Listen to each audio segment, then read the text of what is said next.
Welcome to the Love Government. I'm Dennis Leary. We're doing a series of videos called sex cards. And these are the cards here. And they are part of a larger system called the Love Government. And that system is represented by this, which is a card layout of all 52 cards. There's 7 pillars to this structure, and there's 7 levels going up with 3 wild cards to the top. It's a game you can play. There's a story told about a journey going on this journey, and it's taking us home, which is the top card here of this overall structure. We are now on the 16th card out of 52, and that card occurs here. The second card up in the suit of space. It's called the Two of Space.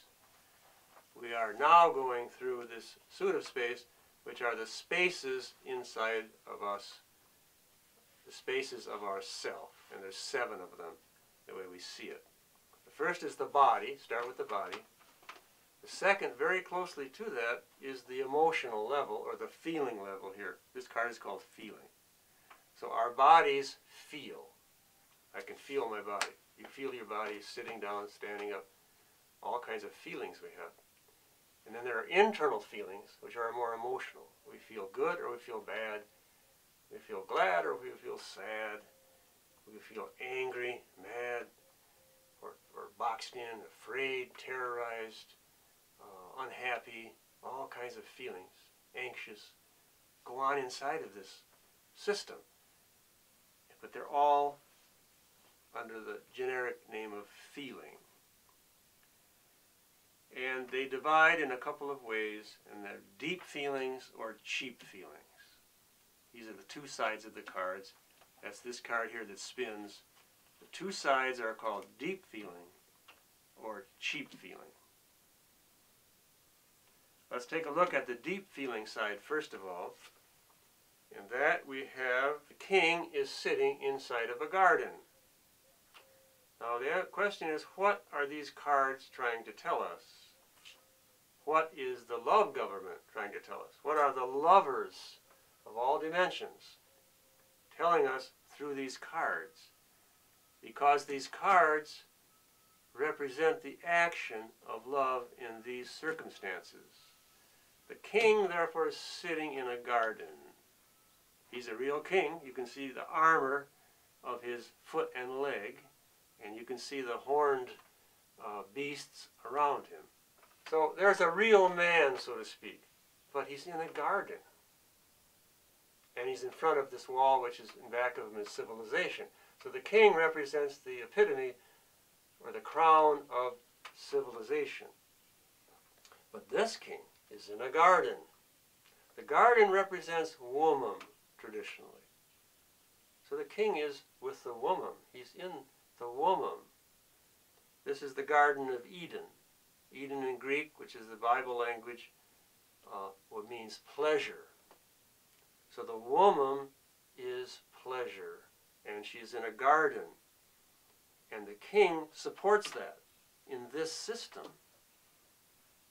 This is a system of love. The symbols that the king is holding is, in one hand he has a golden globe with a star configuration inside of the globe. The star configuration is representative of the body. Besides being a star, all that power and energy, the body is 5 extensioned star. Head, 2 arms, and 2 legs makes a star. The hand has that star configuration. If you look and think about it, there's 5 digits. It can make a 5-pointed star. There's another organ in our body that has that star configuration. That's the clitoris of a woman. The head of the clitoris is visible, and the arms and the legs are not. They're under the surface. And some anatomy books show it and some don't, or they reverse it or something. But so there's a hidden message here that the king is in the garden. The message is that man is to serve the garden, which means man is to serve the system of love that places woman and her body and her child at the very center of the value system of the culture. This is what we have lost. It's called the fall of man. Paradise lost. Now that's a myth, but it's a myth with a truth inside of it. Paradise has been lost. And paradise is on this earth. Paradise is not out there. That's this model here, which is basically a lie. It's a pyramid scheme that has rebelled and reversed this triangle, which is the heart triangle, pointing down to the earth, pointing down to the woman's vulva. And by the way, man has this too. This is the pubic hair triangle. But it's not so evident in man because there's a big distraction there hanging down in front. But woman, it's more evident. And it would be totally evident to people in a love culture of the tropics of 100,000 years ago, because we wore little clothes and we didn't care if we were naked. It was free. It was open. We didn't have all the shame, guilt, problems, and repression that we have today. But this system, based on love of the woman and her garden, was reversed from a red heart to a black spade up here. And the black spade is really, in our culture, to speak truth, is an iron fist in a velvet pyramid. Because the truth of the society we live in is glossed over and lied about and denied. His story or history is one big lie. In the sense, first of all, that it's lying about its origin. It rebelled against this system, earth-centered system, woman at her center, the love culture as we described it, the shrines by the water with the trees around them, people doing stuff, sexual rights and so on. Patriarchy rebelled against that out of jealousy, out of trying to assert their own power over. To build a pyramid like this, you have to power people down, push them down, crush them at the bottom, enslave them, take away their land, push them off their, bulldoze their houses down, force them into factories, force a money system that's toxic on them. All of that goes together with this type of a system, but it's all glossed over, all covered over with fancy words and pretty pictures and celebrity and movies and entertainment and sports and bread and circuses, they used to call that in the Roman Empire. Keep the people at the bottom of the pyramid just happy enough, just fed enough that they won't rebel. Keep them confused, because they're the ones that support the system. It's not just the leaders, the elites at the top. It's all of us who are doing things to support the system, and we don't know it because we've been lied to. We've been brainwashed, not just brainwashed, but brain snatched. The brain snatchers are always at us. The brain snatchers they come through the television, they come through the radio, they come through the magazines, the internet, they come through everything in our culture. It's all set up to be a brain snatching culture. So they get your brains a little bit at a time. I went to the doctor once. He said, "Sir, you got about 100,000 brain cells left." I said, "Oh boy, that's great, isn't it?" And I went to my friend. He said, "I got 100,000." He said, "No, that's not very many. You're supposed to have 1 trillion or something." I said, "Oh, really? Oh, I guess I'm not so smart then." Anyway, use whatever brains we have, you know. Maybe you can multiply the brains.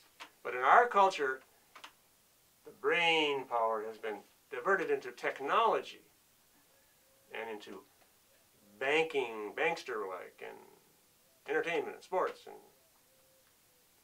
anything to get away from this woman-centeredness. You know, that's the plan. So we are aware of that. And if we're not in this garden mentality, we're going to slip over into this. It's a slippery slope to cheap feelings. So if you can't get the deep feelings, if you don't know where the well is, you don't know where the fountain of youth is, you don't have that satisfying water coming up all the time, gushing up inside of you or flowing up inside of you, you get thirsty. And you seek a substitute gratification, and that's called the cheap feelings. And what's portrayed here is war. You've got ejaculating penises at war with each other. But there's no love context. It's out of the garden. And therefore you get the deviations, the perversions, and the things that don't work are not going to be sustainable. It's going to destroy us all. And it's called cheap feelings. So I get a cheap feeling of power, right? I can push that person down. I can knock that guy over. I can fool him. I can trick him. You know, I can get him. I can sit up here on the top of my pyramid and get all those fools down there working, slaving in the factories. You know, I go in there with my, and I got all the money because it's counterfeited money. This money system today is nothing but a counterfeit. It's not even paper anymore. It's just type in things on the computer. The bosses at the top say, oh, we need a little money. Okay, just put it in the computer. We create the money.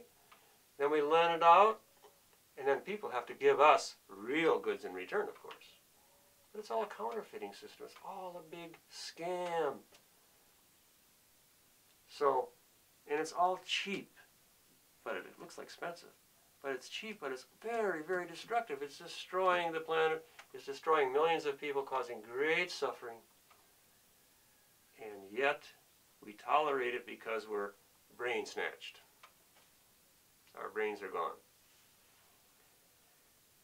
We don't do much critical thinking anymore because we've been, always say, the nice way of saying brainwashed, but if the brain was really washed, it wouldn't be so bad. So obviously, the love government has deep feelings about these subjects. We sprinkle in a little humor here and there to, you know, make it go down easier, but these are serious matters. And we have deep feelings about it. And the deepest feeling is that of love, which translates into action of caring for people, the poor people, the suffering people, the earth. If there isn't that translation there, it's suspect. Then it gets to be romantic love, or sentimental love, or money love, or celebrity love, or power over love, or tricking kind of love. It's all false. It's all false. So in the love government, we're attempting to retell the true story, which is based on her story. This is her story. This is her story. And this is his story. But his story is meant to look like her story. And that's the tricky part of it. When anti-love is called love, that gets really confusing. Thank you for being with us on this journey. Everybody is important in this journey we're taking and in this project of restoration of our understanding and a rehabilitation of our actions. And that's the critical thing.